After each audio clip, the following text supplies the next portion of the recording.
എമിലിയുടെ അച്ഛൻ മരിച്ചതിന് ശേഷം മനസ്സിന് അല്പമെങ്കിലും സമാധാനം കിട്ടാൻ വേണ്ടിയാണ് ഞങ്ങൾ ഇങ്ങോട്ട് വന്നത്. ഇവിടെ എത്തിയതിനു ശേഷമാണ് ഞങ്ങളുടെ സ്വത്തുക്കൾ മുഴുവനും എമിലിയുടെ അച്ഛന്റെ ആൾക്കാര് കയ്യിലാക്കി വെച്ചിരിക്കുന്നെന്ന് മനസ്സിലായത്. അത് തിരികെ കിട്ടാൻ വേണ്ടി ഞാൻ കേസ് ഫയൽ ചെയ്തു. അതോടുകൂടി ഞങ്ങൾക്ക് എല്ലാവരും ശത്രുക്കളായി. എന്റെ മകളെ എനിക്ക് തിരിച്ചു കിട്ടിയാൽ മാത്രം മതി. ആ നിമിഷം അവളെയും കൊണ്ട് ഞാൻ മദ്രാസിലേക്ക് പോയിക്കോളാം. ഈ വീടും സ്വത്തും ഒന്നും എനിക്ക് വേണമെന്നേ ഇല്ല. ഭ്രാന്താശുപത്രിയിൽ നിന്ന് യമുനയെ രക്ഷപ്പെടുത്തിക്കൊണ്ട് മാത്രം പ്രശ്നങ്ങൾ തീരുവോ? ആ കൃഷ്ണകുമാർ നിങ്ങൾ വീണ്ടും ട്രേസ് ചെയ്ത് പിടിച്ചാലോ? എങ്ങനെയെങ്കിലും കൃഷ്ണകുമാറിന്റെ കസ്റ്റഡിയിൽ നിന്ന് മോളെ മോചിപ്പിക്കാൻ കഴിഞ്ഞാൽ പിന്നെ നമുക്ക് പോലീസിന് സഹായം ആവശ്യപ്പെടാമല്ലോ. നിങ്ങളെപ്പോലെ രണ്ടാമക്കൾ എനിക്കുണ്ടായിരുന്നെങ്കിൽ. അമ്മ വിഷമിക്കണ്ട, ഞങ്ങളും അമ്മയുടെ മക്കളാണെന്ന് കരുതിയാൽ മതി. യമുനയെ രക്ഷപ്പെടുത്തിക്കൊണ്ടുവരാൻ ഞങ്ങളുടെ കഴിവിന്റെ പരമാവധി ശ്രമിക്കാം. ഈശ്വരൻ നിങ്ങളെ അനുഗ്രഹിക്കട്ടെ. പിന്നെ പറയുമ്പോ മറ്റൊന്നും തോന്നരുത്. ഈ നാടക അഭിനയമാണ് ഞങ്ങളുടെ ഏക വരുമാനം. അപ്പോ അതും കളഞ്ഞിട്ട് ഇതിനു വേണ്ടി ഇറങ്ങിത്തിരിക്കുമ്പോ പണം, കാശ്, സാമ്പത്തികം, ബഡ്ജറ്റ് കാര്യത്തോട്ടുന്നെന്തിനാ? കാര്യം പറയട്ടെ. കാശിന്റെ കാര്യത്തിൽ നിങ്ങൾ ഒന്നും വിഷമിക്കണ്ട. ഇതിനു വേണ്ടി എത്ര പണം വേണമെങ്കിലും ഞാൻ ചെലവാക്കാൻ തയ്യാറാണ്. കാശ് ഒരു പ്രശ്നമല്ലെങ്കിൽ പിന്നെ ഈ ഒരു പ്രശ്നം ഞങ്ങൾക്കൊരു പ്രശ്നമേ അല്ല.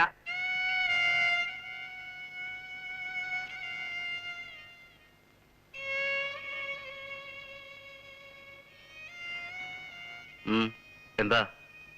എനിക്കെന്റെ മോളെ ഒന്ന് കാണണം. എന്തിനാ ഇപ്പൊ കാണുന്നേ? എനിക്കെന്റെ മോളെ ഒന്ന് കണ്ടാൽ മാത്രം മതി.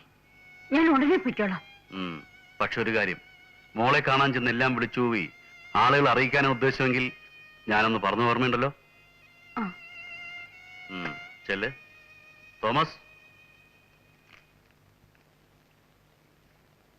സർ, സെൽ നമ്പർ 4 പേഷ്യന്റ് കാണാമെന്ന സ്ത്രീയാ. അതേറെ നിർത്തി സംസാരിപ്പിക്കണ്ട, വേഗം പറഞ്ഞിട്ടേക്ക്. ആ കുട്ടിയുടെ കാര്യം വലിയ കഷ്ടം തന്നെ. ഇത്ര ചെറുപ്പത്തിൽ ഇങ്ങനൊരു വിധി. ആരുടെ കാര്യമാ? ആ 4-ൽ കിടക്കുന്ന കുട്ടിയില്ലേ, യമുന, അതിന്റെ അമ്മ വന്നിട്ടുണ്ട്. അവരുടെ കരച്ചിൽ കണ്ടിട്ട് സങ്കടം തോന്നുന്നു. കരഞ്ഞൊക്കെ മതി, അധിക നേരം ആരും ഇവിടെ നിർത്തണ്ടെന്നാ ഡോക്ടർ പറഞ്ഞിരിക്കുന്നത്. മോളെ, ഡ്രസ്സൊക്കെ പെട്ടിയിലുണ്ട്. കഥ തുറക്കും ഭാഗത്തെടുത്ത് വെച്ചോ. എടാ പോളെ, നമ്മൾ ഈ കാര്യത്തിൽ ഇടപെടുന്നതുകൊണ്ട് എന്തെങ്കിലും കുഴപ്പമാവോ? എന്ത് കുഴപ്പമുണ്ടാവാനാ? അല്ല, ആ ഡോക്ടർ അയാളുടെ അച്ഛനും ഒക്കെ ഇവിടുത്തെ വലിയ പ്രമാണിമാരാന്നല്ലേ പറയുന്നത്. നമ്മൾ അതൊന്നും നോക്കണ്ട. രക്ഷപ്പെടാൻ ദൈവം കാണിച്ചെന്നിരിക്കുന്ന വഴിയാ. എടാ, മനോഹരമായ വീട്, രുചികരമായ ഭക്ഷണം, ആവശ്യത്തിനുള്ള പണം. ആ വക്കച്ചൻ നമ്മളെ പെരുവഴിയിൽ ഇറക്കി വിട്ടെങ്കിലും യഥാർത്ഥത്തിൽ നന്ദി പറയേണ്ടത് അയാളോടാ. യമുനയെ രക്ഷപ്പെടുത്തിയാൽ കിട്ടുന്ന കാശ് കൊണ്ട് നമുക്ക് നല്ലൊരു നാടക ട്രൂപ്പ് തുടങ്ങാം. ആദ്യത്തെ നാടകം എങ്കിലും എന്റെ അയ്മനം അമ്മിണി.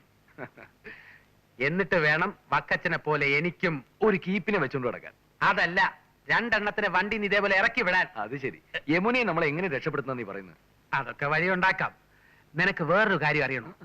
നമ്മൾ ഇവിടെ വന്നു പെട്ടതുകൊണ്ട് ഏറ്റവും കൂടുതൽ നേട്ടം ഉണ്ടാകാൻ പോകുന്നത് നിനക്കാ. എങ്ങനെ?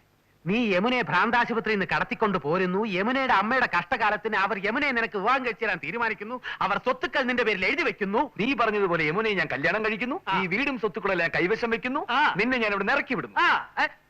ഇറക്കി വിടുന്നോ? അല്ലെങ്കിൽ നിന്നെ എനിക്ക് നേരത്തെ അറിയാം. അപ്പ കണ്ടവനെ അപ്പാന്ന് വിളിക്കുന്നവനാ നീ. അതൊക്കെ പോട്ടെ, യമുനയെ രക്ഷപ്പെടുത്താൻ നീ എന്ത് വഴിയാ കണ്ടിരിക്കുന്നത്? അത് പറഞ്ഞാൽ നീ ഞെട്ടരുത്. ഇല്ല, പറ. ഒരു വഴിയും കണ്ടിട്ടില്ല. നിന്റെ അപ്പം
സലാം.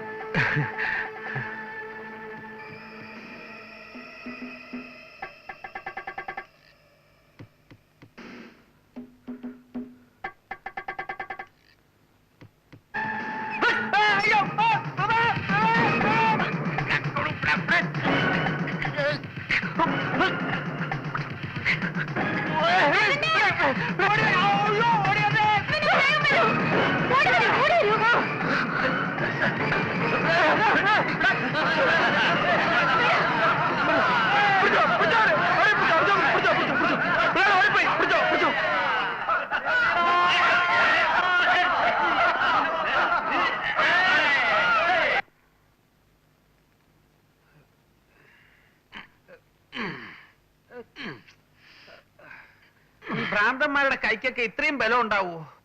സ്വബോധമുള്ളവരായിരുന്നെങ്കിൽ പറഞ്ഞു വെക്കാമായിരുന്നു. ഇത് മുഴുവൻ വട്ടന്മാരല്ലേ. ആ ദുഷ്ടൻ ഞെക്കിനേക്കാളും കടുപ്പത്തിലാണല്ലോ നീ ഞെക്കുന്നത്. അമ്മച്ചി അവിടെ പോയി. അമ്പലത്തിൽ പോയി. മതി. എനിക്ക് വേണമെന്ന് പറഞ്ഞ എന്തു പറ്റി മക്കളെ? ഒന്നുമില്ല അമ്മച്ചി, ഇവൻ പ്രാന്താശുപത്രിയിലെ ഭ്രാന്താശുപത്രി പോകുന്നതിന് മുമ്പ് ചെറുതായിട്ടൊന്ന് ബസ്കി എടുത്തു.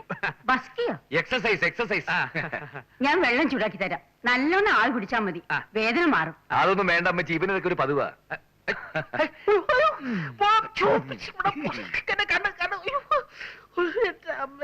നേഴ്സുമാരുടെയും സെക്യൂരിറ്റി സ്റ്റാഫിന്റെയും കണ്ണ് വെട്ടിച്ച് ആ പെണ്ണിനെ ഭ്രാന്താശുപത്രിയിൽ നിന്ന് ഊരിക്കൊണ്ട് പോരണമെങ്കിൽ നമ്മൾ വല്ല മന്ത്രവാദികളും ആയിരിക്കണം. അമ്മച്ചി, കാശൊരു പ്രശ്നമല്ലെങ്കിൽ ഈ പ്രശ്നം ഞങ്ങൾക്കൊരു പ്രശ്നമേ അല്ല എന്നും പറഞ്ഞ് എന്തിനാണ് അതൊക്കെ വലിഞ്ഞേറിയേക്കാൻ പോയത്?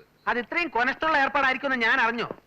അതെ, ആ അമ്മച്ചിയോട് ഒന്നും മിണ്ടാതെ നമുക്ക് രാഖി രാമായണം അങ്ങ് മുങ്ങിയാലോ? അത് നിന്റെ പാരമ്പര്യം, എനിക്കത് വലിയ ശീലമില്ല. ശരിയാ, നിനക്ക് മുങ്ങുന്ന ശീലമില്ല, മറ്റുള്ളവരെ മുക്കുന്ന ഏർപ്പാടേ ഉള്ളൂ.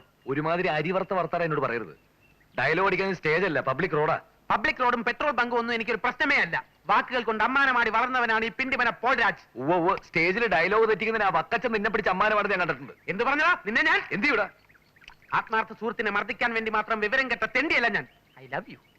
എന്താ എത്ര പെട്ടെന്ന് ഐ ലവ് യു? അത് നിനക്ക് മനസ്സിലായില്ല? എനിക്ക് വിശക്കുന്നു. നമുക്ക് ലൈറ്റ് ആയിട്ട് എന്തെങ്കിലും വിശാലമായിട്ട് കഴിച്ചാലോ? എന്നെ കൊണ്ടൊന്നും പറയരുത്. ആ പെണ്ണിനെ രക്ഷപ്പെടുത്താനുള്ള വഴി ഇപ്പൊ ഒലത്തിക്കളയാന്ന് പറഞ്ഞിട്ട് നേരം കുറെ ആയല്ലോ, ഇതുവരെ ഒന്നും കണ്ടില്ലല്ലോ. ഇതിപ്പോ സാധാരണ ടൈപ്പ് ആശുപത്രിയിൽ നിന്ന് രക്ഷപ്പെടുത്താനായിരുന്നെങ്കിൽ എന്റെ മനസ്സിൽ 19 വഴികളുണ്ട്. ഭ്രാന്താശുപത്രി ആയിപ്പോയില്ലേ? കിട്ടിയ ഐഡിയ. എന്തോന്ന് ഐഡിയ? നാടകത്തിൽ നീ ഭ്രാന്തനായിട്ട് കലക്കുന്നതല്ലേ, ആ. യഥാർത്ഥ ജീവിതത്തിലും ആ കളി ഒന്ന് കളിച്ചു നോക്കിയാലോ?